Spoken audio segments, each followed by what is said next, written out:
வணக்கம். தமிழரின் பண்பாடு மிகவும் உயர்ந்தது. ஏன்னா அந்த பண்பாட்டை வடிவமைத்தவர் நமது கடவுளர்கள். ஒருத்தரில் பலர். அதில் முதன்மையானவர்னு பார்த்தீங்கன்னா சிவன்ல தொடங்குது.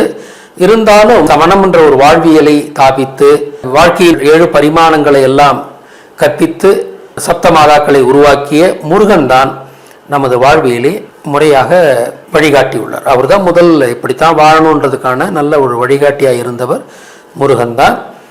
அவர் அதன் பிறகு வந்த எல்லோருமே ஒவ்வொரு பங்காற்றி உள்ளனர். ஒவ்வொரு துறையிலே, விஞ்ஞானத்திலே, ஆன்மீகம், விஞ்ஞானம் போன்ற ஒவ்வொரு துறையிலுமே ஒவ்வொருத்தருமே பங்காற்றி இருக்கின்றார்கள். இப்படிலாம் இருக்கும்போது நம்முடைய பண்பாடு மிக உயர்ந்த பண்பாடு, கடவுள்களால் தீட்டப்பட்ட பண்பாடு என்னும்போது சமீப காலமாக அதை சீர்குலைக்கின்ற நடவடிக்கைகள் நிறைய நடக்குது.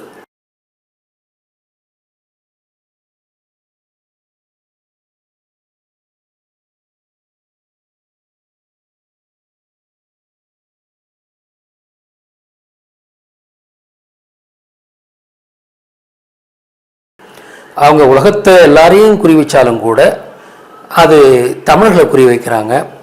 நான் ஏற்கனவே சொன்னேன், உலகத்தில் யூதனை பொறுத்த வரைக்கும் உலகத்தில் 2 இனங்கள் தான் உண்டு. ஒன்று யூத இனம், இன்னொன்று தமிழினம்.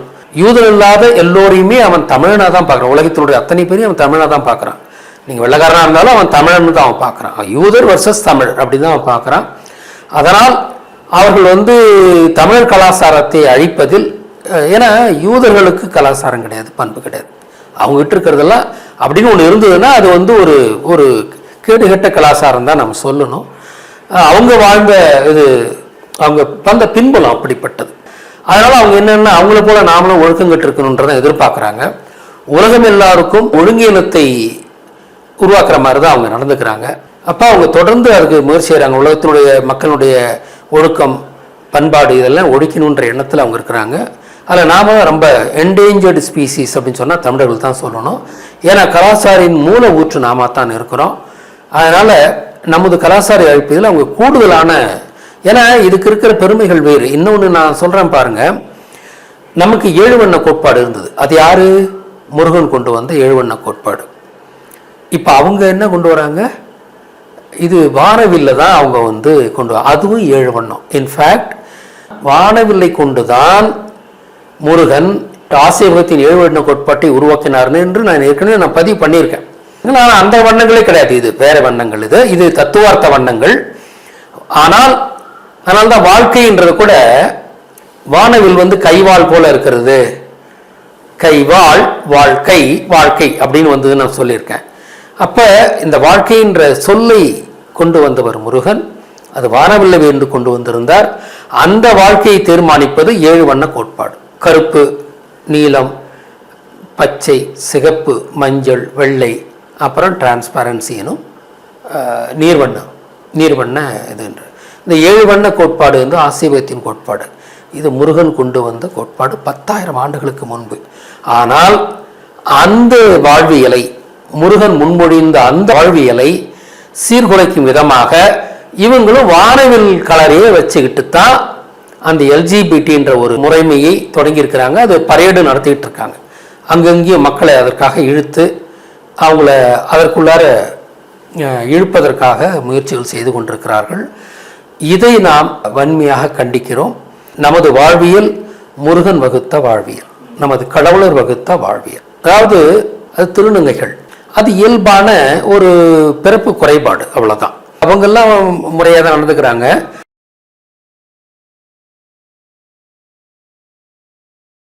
ஆனால் அவங்கள தவறாக பயன்படுத்தி அவர்களை ஒரு முன்மாதிரியாக கொண்டு தான் எல்ஜிபிடின்ற ஒரு புதிய ஒரு இதுவை அவங்க கொண்டு வந்திருக்கிறாங்க. எல்ஜிபிடினா லெஸ்பியன், கே. லெஸ்பியன்னா பெண்ணும் பெண்ணும் காதல் செய்வது, கேன்னா ஆணும் ஆணும் காதல் செய்வது, பைசெக்சுவல்னா அவன் ஒரு ஆணும் ஆணும் காதல் செஞ்சிருப்பான், ஆணும் பெண்ணும் காதல், அது மாதிரி பைசெக்சுவல்ன்றது. அப்புறம் டிரான்ஸ்ஜெண்டர், இந்த டிரான்ஸ்ஜெண்டர் வச்சு தான் எல்ஜிபிடியே வருது.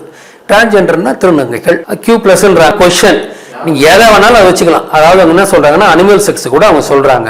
இதெல்லாம் ரொம்ப கேவலமான விஷயங்கள். இதற்கென்று ஒரு நிறுவனம் போன்று உருவாக்கி அதுக்கு பரேடு நடத்தி நமது இளைஞர்களை எல்லாம் குட்டி சவராக்குறது தான் யூதர்களுடைய செயல் திட்டம். இந்த இந்த எல்ஜிபிடி இதை ஊக்குவிக்கிற நிறுவனங்கள் எல்லாம் பார்த்தீங்கன்னா அது வந்து ஜீவிஷ் நிறுவனங்கள். நிறைய இந்த ஐடி இண்டஸ்ட்ரியெல்லாம் கூட இதுக்கு ரொம்ப ஆதரவு, அதாவது இந்த மேலிடத்துல இருந்து ஆதரவுகள் இருக்கிறதா அவங்க சொல்கிறாங்க.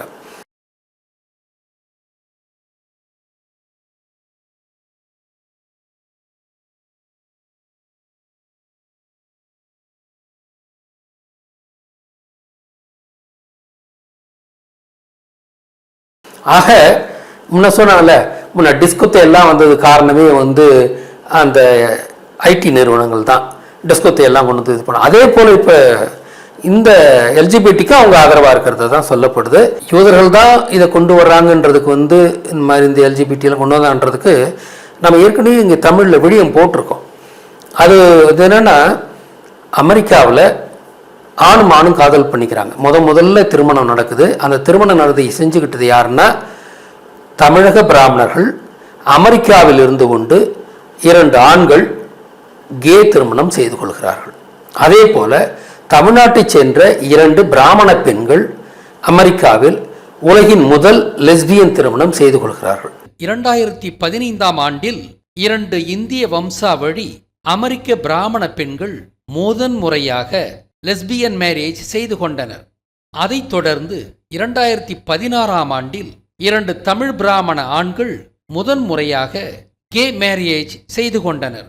இவற்றைத் தொடர்ந்து இந்திய சுப்ரீம் கோர்ட் செப்டம்பர் 6, 2018 இது போன்ற இயற்கைக்கு மாறான திருமணங்களுக்கு தடையாக இருந்த சட்டவிதி 377ஐ நீக்கியது.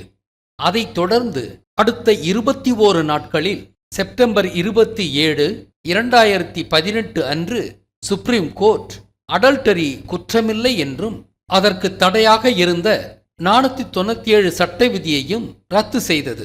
அப்போ இதுக்கு பின்னால் யார் இருக்கா? யூதம் இருக்கா. அதுலேயும் ரொம்ப கொடூரமானவன் வந்து தமிழ்நாட்டு யூதம் தான், பிராமணன் தான்.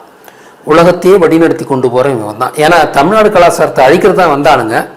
இப்போ தமிழ்நாடு கலாச்சாரத்தை மட்டுமில்லை உலக கலாச்சாரத்தை அழிக்கிறதுக்கு திட்டமிட்டு இருக்கானுங்க. அதனால்தான் ஏங்க எவ்வளோ பிராமணன் இருக்கான் இந்தியாவில்.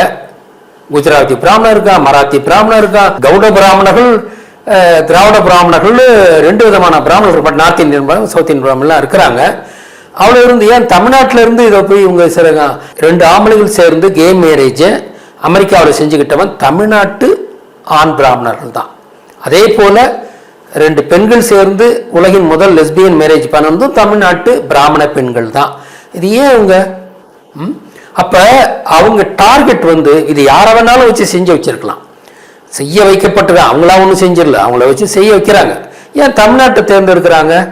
ஏன்னா தமிழ்நாடு தான் கலாச்சாரத்தின் உச்சம் பெற்ற இடம். உலகத்திலேயே கலாச்சாரத்தின் தாயகம் தமிழ்நாடு தான்.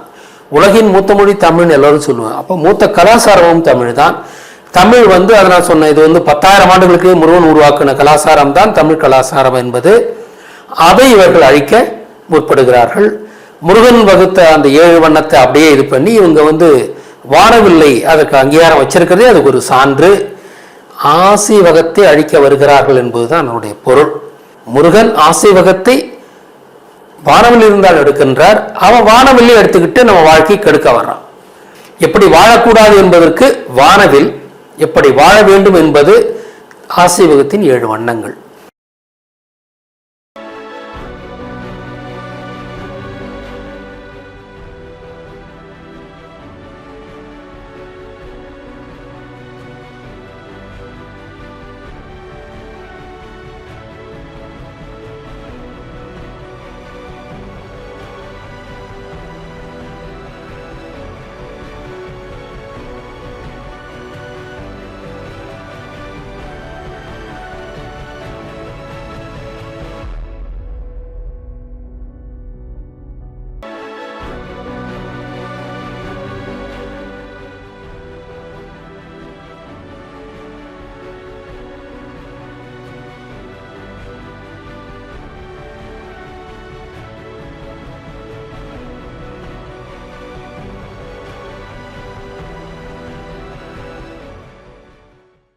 ஆக இவ்வாறா நாம் வந்து கடந்த 15 ஆண்டுகளாக ஆன்மீகம், அரசியல், வரலாறு போன்ற பலவிதமான செய்திகளை நம்ம விழியங்களாக்கி பதிவு செஞ்சு கொண்டிருக்கோம். அதில் வந்து அந்த காலகட்டத்தில் நடந்த சில நிகழ்வுகளை பற்றியும் தான் நம்ம பேசியிருக்கோம். எல்லாமே நம்ம செஞ்சுருக்கோம். அதையெல்லாம் தான் இப்போ என்ன பண்ணுறோன்னா ஒரு நூலாக துவக்கலான்ற ஒரு எண்ணம் வந்திருக்கு. ஏன்னா எதுவுமே பல பேரும் கேட்டுட்டு இருந்தாங்க. நான் விழியங்கள் போடும்போது ஐயா நூலாக்குங்கள் நூலாக்குங்கள் அப்படின்னு சொல்லிகிட்டு இருந்தாங்க. விழியமும் இருக்கும் யா இதெல்லாம் இருக்க தான் போகுது அப்படின்னு சொன்னேன். இருந்தாலும் நூலாக இருக்கணுங்க அப்படின்னு கேட்டுக்கிட்டு இருந்தாங்க. அதுக்கு இவ்வளோ நாள் ஆகிருக்கு, கிட்டத்தட்ட 15 ஆண்டுகள் கழித்து தான் இப்போ நூலாக்கணுன்ற ஒரு இதை முயற்சி எடுத்திருக்கிறோம். இப்போ அந்த வகையில் முதல் நூல் வெளிவருகிறது. தமிழ் பண்பாடு கலாச்சாரம் சார்ந்த விஷயங்களை தாங்கி இந்த நூல் வருகின்றது. இது போன்ற பல நூல்களை எதிர்காலத்தில் வெளியிடுவதாக உள்ளோம்.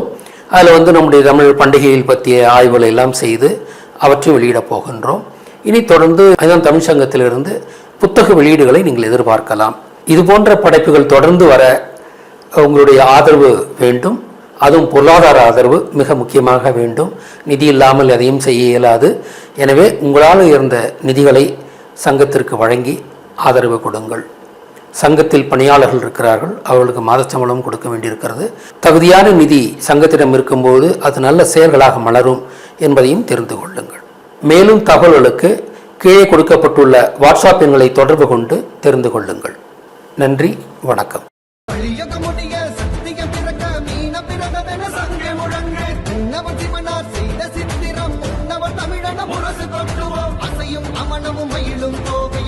முருகனை ஏற்றி வைப்போமே, பட்டண மறைந்த வீட்டினை பருந்தின் சட்டன பறந்த சிறகையும் சேர்த்து முத்தமிழ் சங்கம் 3 இணைந்த முத்தமிழ் சங்கமம் நந்தினி தாயின் கொடி பறக்குது, நந்தினி கொடி பறக்குது, கொடி பறக்குது, தமிழர் குடிசூழ நந்தினி கொடி பறக்குது, கொடி பறக்குது.